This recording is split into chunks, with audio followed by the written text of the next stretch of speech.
بسم الله الرحمن الرحيم والحمد لله رب العالمين وصلى الله على سيدنا ونبينا محمد وآله الطيبين الطاهرين ولعن الدائم على أعدائهم أجمعين من الأولين والآخرين آمين يا رب العالمين. أما بعد رب اشرح لي صدري ويسر لي أمري واحلل عقدة من لساني يفقهوا قولي. صدق الله العلي العظيم. اللهم وفقنا بالتسليم وفقنا بالتفهيم والتفحم وعلمنا ما لا نعلم إنك واسع عليم آمين يا رب العالمين. اللهم صل على محمد وآل محمد. المقدمة في الاجتهاد والتقليد. Biz keçən dərsimizdə kitab haqqında, müəllif haqqında giriş olaraq məlumat verdik. Bugün də daha birbaşa kitabın müqəddiməsindən, Şeyx Müzəffərin sözlərindən inşallah başlayırıq. Və dediyimiz kimi Şeyx Əli Muhsin Şüqeyr və yaxud da Şəqirin də şərhlərinlə inşallah Şeyx Müzəffər Rəhiməhullahın fikirlərini açıqlama gətirəcəyik. Müqəddimə, yəni giriş, ön söz, belə deyək. Fil ictihadi və təqlid. Bu kitabın da əvvəlində oxuduğumuz kimi əqaid sözü yazır. Əqaid, yəni etiqadi məsələlər. Amma məsəl üçün sual oluna bilər ki, burada ictihad, təqlid sözü axı furu məsələlərinə aiddir. Onu ya burada zikr edirik. Bu kitabın elə əvvəldən bir xasiyyətini deyim ki sizə. Bəzən zaman-zaman Şeyx Müzəffər Rəhiməhullah əqidə məsələlərindən yanaşı bəhsin arasında ictihad, müctehid məsələlərinə, müəyyən furuddinə aid olan bəzi məsələləri də əqaidin arasında bir təbərrük olaraq zikr edib, əlavə bir məlumat olaraq ki, məsəl üçün bizim Şeyx Müzəffər Rəhiməhullah bu ki, təqlid haqqında əqidəmiz, yəni bizim təqlid haqqında burada əqidə bir ümumi mənadadır da. Burada təkcə əqidəmiz deyəndə təkcə nə yəni usul-i din məsələlərini əhatə eləmir. Burada əqidəmiz deyəndə həmçinin də furuddindəki bəzi məsələlər haqqında da ki, o furuddinə aid olan bəzi məsələlərə olan etiqadımızı, əqidəmizi də deyik. Məsəl üçün, bizim təqlid haqqında əqidəmiz, yəni təqlid nə deməkdir? Və yaxud da ki, bizim ictihad haqqında əqidəmiz nə cür ictihad olmalıdır? Yəni məzhəbimizdə ictihada olan əqidəmiz nə cür olmalıdır? Təqlidə olan əqidəmiz, təqlid nədir və ara sıra bu kimi mövzulara da Şeyx Müzəffər, Muhammed Rıza Müzəffər Rəhiməhullah işarə edir və toxunur. İndi ilk öncə burada buyurur ki, Şeyx Müzəffər əqidətuna fin nəzəri vəl mərifə. Nəzər və mərifət haqqında bizim əqidəmiz. Yəni, nəzər nədir, mərifə nədir, onun haqqında bizim əqidəmiz. Niyə burada nəzər məsələsinə Şeyx Müzəffər toxunur? Çünki elmul əqaid, əqaid elmi min elmin nəzəri, nəzəri elmlərdəndir. Və yaxud da min ulumin nəzəri, nəzəri elmlərdən sayılır əqaid elmi. Çünki, məsələ üçün, Allahın varlığının isbatı bədihi elmlərdən yox, əksinə nəzəri elmlərdəndir. Nəzəri indi nə deməkdir? Onları bir-bir açıqlayacaq. Burada nəzər haqqında bizim əqidəmiz deyir Şeyx Müzəffər. Biz gərək nəzərin özünü başa düşək ki, nəzər nə deməkdir? Və ondan sonra artıq o nəzəri elmlərdən biz danışanda artıq nəzər sözünün mənasını başa düşdükdə onu da başa düşəcəyik, onu da mənasını anlayacaq. Mərifət nə deməkdir? Məsəl üçün, əvvəluddin mərifətullah. Dinin əvvəli Allaha mərifətdir. Yəni, bu mərifət nə deməkdir? Bu mərifət sözünün lüğəti mənasını və yaxud da ki, istilahi mənasını gələk biz anlayaq ki, mərifətullah deyəndə orada məqsəd nədir? Orada nə qəsd olunur və bunları anlayaq. Ona görə bu məsələləri Şeyx Müzəffər rəhməhullah bir müfrədat olaraq kitabın əvvəlində qeyd edir ki, əqidətuna fin nəzəri vəl mərifə. Nəzər haqqında və mərifət haqqında bizim əqidəmiz. Dediyimiz kimi, niyə burada nəzəri bir müfrədat olaraq zikr edibdir? Ona görə ki, elmül əqaid nədəndir? Nəzəri elmlərdəndir. Nəzər nədir? Nəzər haqqında bizim əqidəmiz dedikdə, nəzər nədir? Nəzərin iki dənə mənası var. Lüğətdə nəzərin iki dənə mənası var. Bir dəfə, məsələn, hissul eyndir. Hissul eyn, yəni gözün bir şeyi hiss eləməsi da. Nəzər salmaq, yəni gözün bir şeyi hiss edib ona tərəf yönəlib baxması. Nəzərin bir mənası budur. Və yaxud da ki, təəmmülü şey bil eyn. Göz vasitəsilə bir şey haqqında təəmmül eləmək, yəni belə deyək də fikirləşmək, göz vasitəsilə. Bir şeyə baxsan, təəmmül eləysən. Buna deyərlər nəzər, məsəl üçün. Və Quran-ı Kərimdə də bu barədə çoxlu ayələr keçir. Allah Teala buyurur ki, siru fil ard, Bismillahirrahmanirrahim, siru fil ard, yer üzündə gəzin, summənzuru, sonra nəzər salın. Summənzuru keyfə kanə aqibətullezine min qablikum. Sizdən qabaqçıların başlarına nə gəldi? Bir baxın onlara, nəzər salın ki, siz də oradan bir ibrət götürəsiniz. Deməli, burada nəzərin bir mənası nədir? Nəzərin burada bir mənası dedik ki, təəmmülü şey bil eyn. Gözlə baxıb bir şey haqqında təəmmül eləmək və yaxud da hissul eyn və yaxud da gözün bir şeyə baxıb onu hiss eləməsi. Gözün hissiyatı. Çünki göz də nədir? Əl-xavassul xamsdəndir. 5 dənə hiss orqanlarından biridir. İkinci mənası nəzər bəsirət mənasında gəlir. Nəzər yəni bəsirət. Deməli, burada elmun nəzəri dedikdə bir mənası da bəsirət. Elmul elə sanki bəsirət. Yəni, burada biraz bəsirətini aç, burada biraz bu məsələyə bəsirətlə yanaş. Elmun nəzəri deyəndə bu da nəzərdə tutulur. Elmun nəzəri və istidlal, məsəl üçün. Burada bir bəsirət gözündən də bu məsələlərə yanaş. Məsəl üçün, misal olaraq belə bir misal gətirirlər ki, fi həzəl, məsəl üçün deyirlər, fi həzəl əmri nəzərun. Yəni, kitablarda çox gəlir də, alimlər işləyir, fihi nəzərun. Fi həzəl əmri nəzərun, məsələn. Burada nəzər var. Bu işdə nəzər var. Yəni, nə deməkdir bunun mənası? Yəni, məcəlun littəfəkkur. Burada lazımdır ki, fikirləşəsən. Yəni, fikirləşməsən əmələ gəlmir. Burada nəzər var, burada lazımdır ki, fikirləşəsən. Niyə? Niyə fikirləşmək lazımdır? Liədəmi vuzuhihi. Çünki bu məsələ vazih deyil.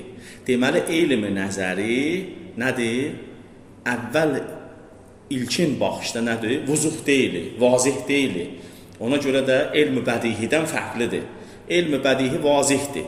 Bu haqda məntiqdə keçmişik də, elmi bədihi və elmi nəzəri nədir, qismləri nədir? Bu haqda danışmışıq. Elmi nəzəri odur ki, o vazih deyil, orada bir nəzər salmaq lazımdır, orada bəsirət sahibi olmaq lazımdır ki, oradakı o pərdəni götürüb onu görə biləsən. Bu nəzər haqqında açıqlamamız. Deməli, diqqət edək, nəzərə 2 dənə açıqlama verdik, dedik 2 dənə mənası. Bir mənası göz vasitəsilə bir şeyi təəmmül eləmək və gözün bir şeyi hiss eləməsi. İkinci mənası nəzərin odur ki, bəsirət mənasındadır, gərək bəsirətli olasan, orada araşdırıb o həqiqəti görəsən. Məsəl üçün, niyə? Ona görə ki, o şey açıq-aşkar deyil. Aşkar olsa, nəzərə ehtiyac yoxdur. Aşkar deyil deyə, ora nəzər lazımdır deyirik. Elm-i nəzəri o yerdə işləyir ki, orada aşkar deyil. Aşkar deyil, yəni mənası nədir? Ədəmi vuzuhdur. Bu zaman nə etmək lazımdır? Ona nəzər salıb, ta vazih olana kimi onu araşdırmaq lazımdır. Bu bizim nəzər haqqındakı Şeyx Müzəffərin sözünə açıqlama. Sonra var mərifə. Mərifə nədir bəs? mərifənin mənası nədir? Mərifə yusavi mutlaqal elm. Mərifə elmi mütləqə musavidir. Yəni elmi mütləqlə musavidir. Elmi mütləq var, elm var, elmi mütləq. Mərifət ona musavidir, ona bərabərdir. Məsələ, misal olaraq, əgər bir insana desən ki, əntə tə'ləmu bihəzə şey, əntə tə'ləmu bihəzə şey, sanki sən o adama deysən ki, ənnəkə alə mərifətin bihi. Sən o şeyə nisbətdə mərifət sahibisən. Yəni, ənnəkə tə'ləmu dedikdə, yəni ənnəkə alə mərifətin, sən mərifət üzərindəsən.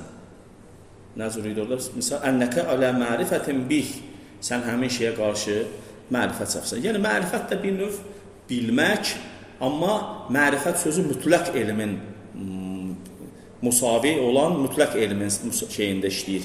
Mərifət müqəyyəd olan, mütləq olmayan elmin müqabilində işləmir. Musavi olan mütləq elmin müqabilində işləyir. Bunu da bildik inşallah. İndi şəhid deyirəm, Şeyx Müzəffərin ibarəsinin davamını oxuyaq. Şeyx Müzəffər rəhiməhullah buyurur ki, Nə'təqidu ənəlləhə təalə ləmmə mənəhənə. Biz etiqad edirik ki, biz etiqad məsələsində açıqladıq nə demək? Yəni, bizim qəlbimiz tam buna bağlıdır ki, Allah Teala ləmmə mənəhənə, elə ki, bizə bəxş eləyibdir. Mənəhənə, yəni, yu'tina, bizə bəxş eləyib Allah, verib nəyi? Quvvətət təfkir.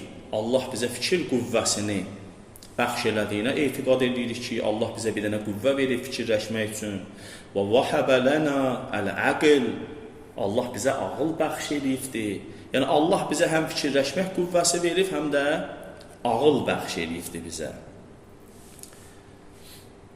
Burada müsənnif Şeyx Müzəffər rəhməhullah ağılın bir neymət olması məsələsinə toxunur ki, yəni vəhəbə lənəl əql.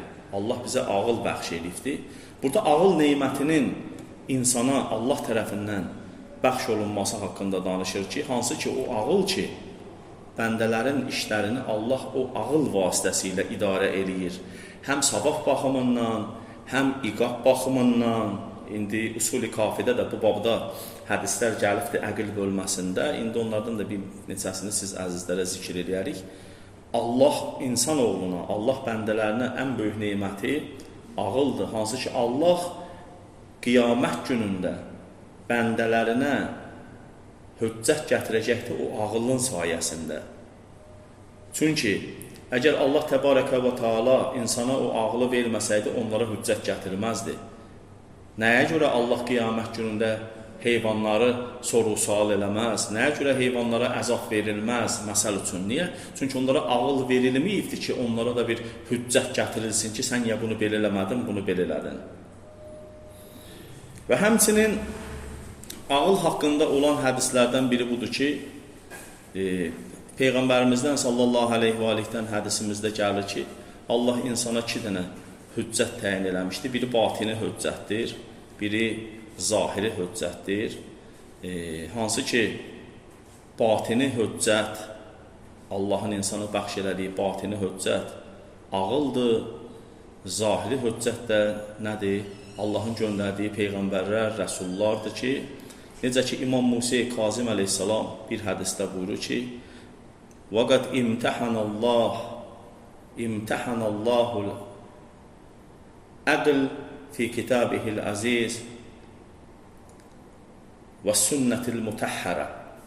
Allah, vəqət imtihanallah, yəni Allah əziz kitabında, Allah Teala Peyğəmbərin pak sünnəsində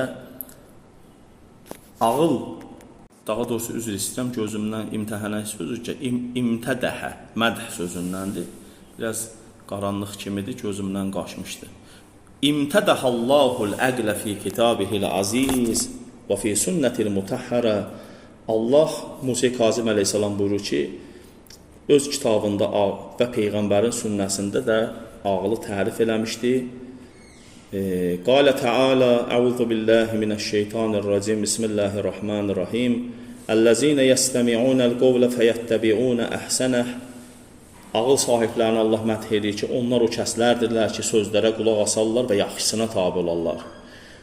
Bu ağıl sahiblərinin işidir ki, Allah buyurur, onlar sözlərə qulaq asarlar, rəylərə qulaq asarlar və ən gözəli fəyəttəbi'unə əhsənəhu, ən gözəlinə tabi olarlar. Yəni, haqqa hansı müvafiqdirsə, ağılları vasitəsilə haqqa müvafiq olana seçərlər ağıl vasitəsilə və ona tabi olarlar. Ulaikəl-ləzinə hədahumullah. Bax, bunlar Allahın hidayət elədiyi kəslərdir. Yəni, ağlından istifadə edib, pislə yaxşını bir-birindən ayırıb, gözələ tabi olanlar, yaxşıya tabi olanlar Allahın hidayət elədiyi kəslərdir. Və ulaikə humu ulul əlbab. Bax, Allah tərif edir ki, bunlar ağıl sahibləridir. Kimlər ağıl sahibləridir? Sözlərə qulaq asıb yaxşısına tabi olanlar, haqq olanına tabi olanlar, həqiqətə uyğun olanına tabi olanlar. Bunlar ağıl sahibləridir.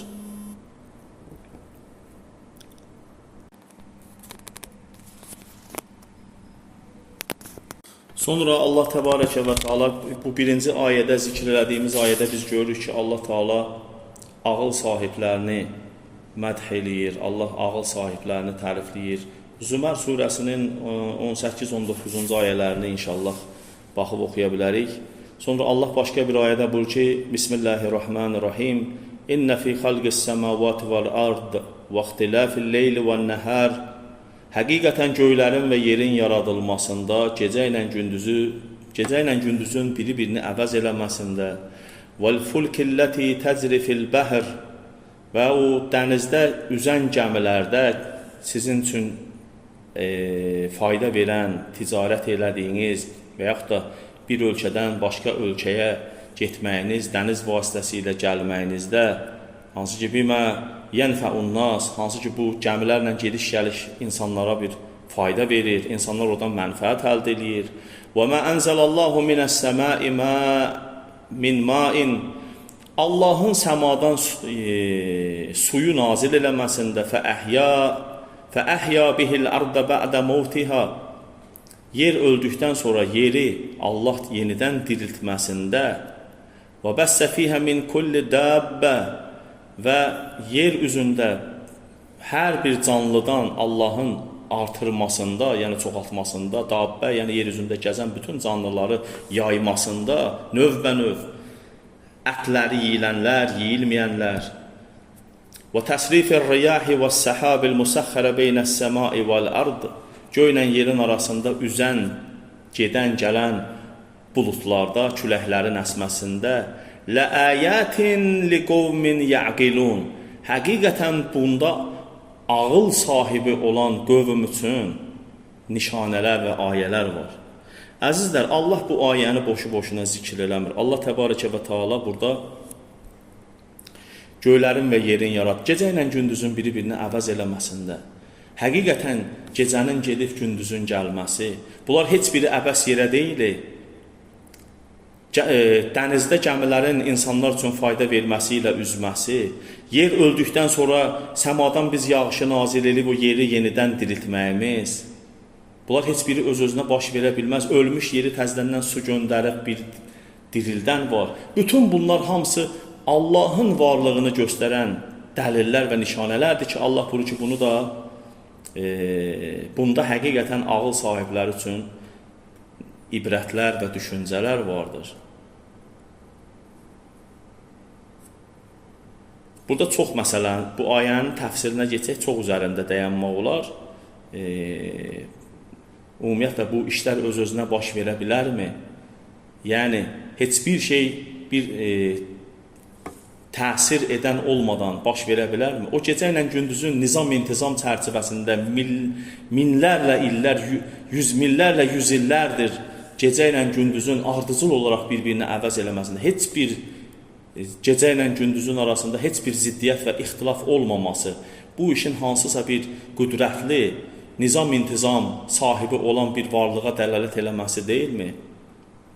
O dənizdə o küləklərin istiqaməti ilə gəmilər küləklər istiqaməti ilə şəhərlərə gedən, gələn o gəmilər, bunlar təsadüfüdürmü?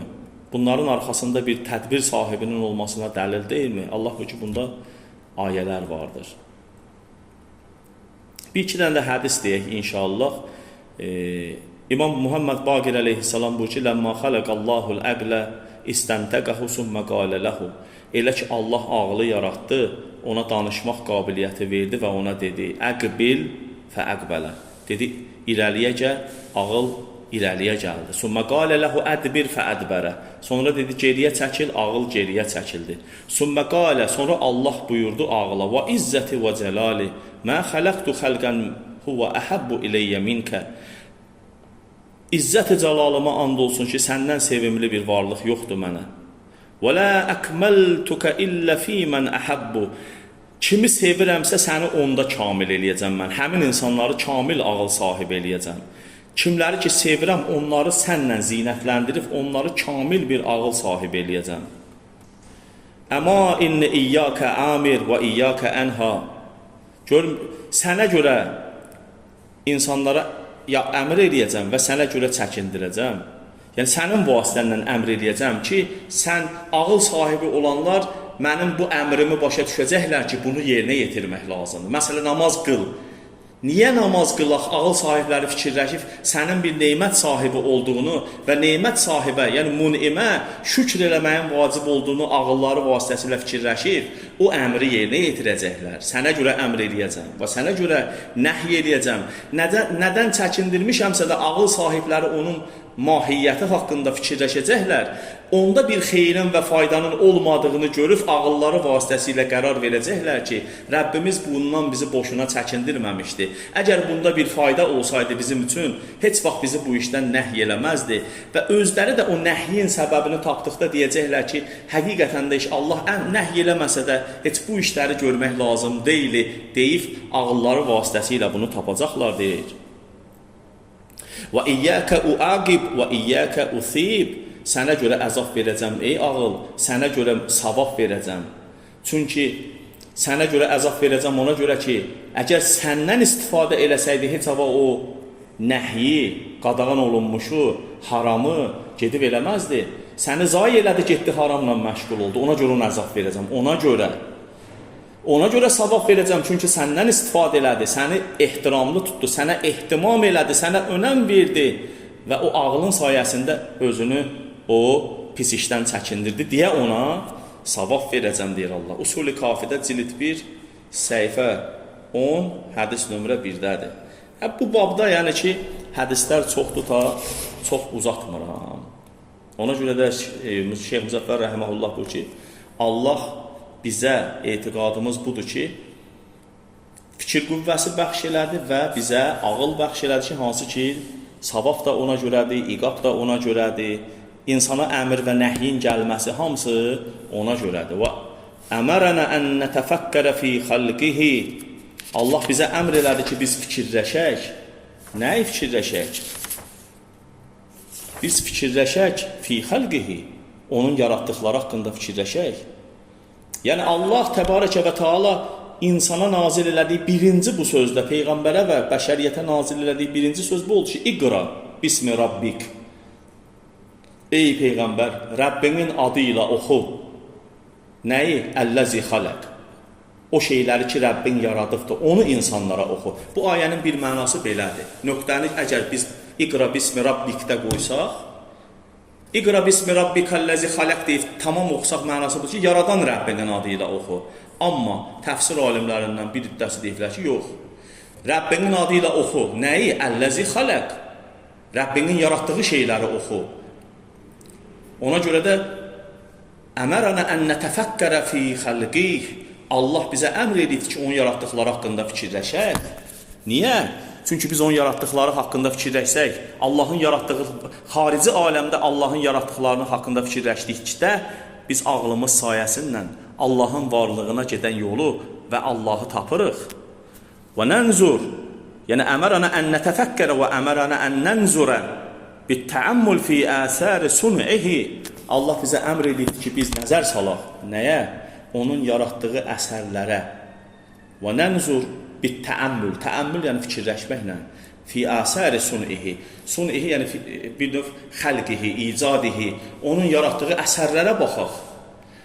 Və nətədəbbərə, yəni və ən nətədəbbərə və əmərənə ən nətədəbbərə fi hikmətihi və itqani tədbirihi.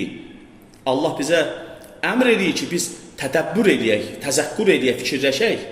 Fi hikmətihi, gördüyü işlərin hikməti haqqında və itqani tədbirihi, Allahın tədbirinin, itqan burada dəqiq, yəqin, tədbirlərinin necə də dəqiq və yəqin olması haqqında, nizam, irtizam çərçivəsində olması haqqında fikirləşək. Nətədəbbərə fi əyətihi, fil afaqi və fi ənfusina, üfüqlərdə və canımızdakı ayələri və nişanələri haqqında fikirləşək. Qalə Teala, necə ki Allah Teala buyurmuşdu, Bismillahirrahmanirrahim, sənurihim əyətinə fil afaqi və fi ənfusihim, həttə yətəbəyyənə ləhum ənəhul haqq. Biz tezliklə ayələrimizi, nişanələrimizi, dəlillərimizi üfüqlərdə və insanlar sizin öz canlarınızda qoyduqlarımız o nişanələri sizə göstərəcəyik ki, hətta yətəbəyyənə ləhum, yəni ləkum binöv, ta ki sizə bəyan olsun, aşkar olsun ki, ennəhul haqq, yəni ennəlləhə haqqun, Allah haqdır. Fussilət surəsinin 53-cü ayəsi. İnşallah bu ayənin haqqında bir neçə kəlmə söz deyiləcəkdir və inşallah gələn dərsimizdə, çünki bu ayənin haqqında bəzi açıqlamalara ehtiyac var ki, bizim canımızda qoyulan ayələr nədir, üfüqlərdə qoyulan ayələr nədir, bunların haqqında inşallah danışacağıq. Vəssalamu aleykum və rəhmətullahi və bərəkatuhu.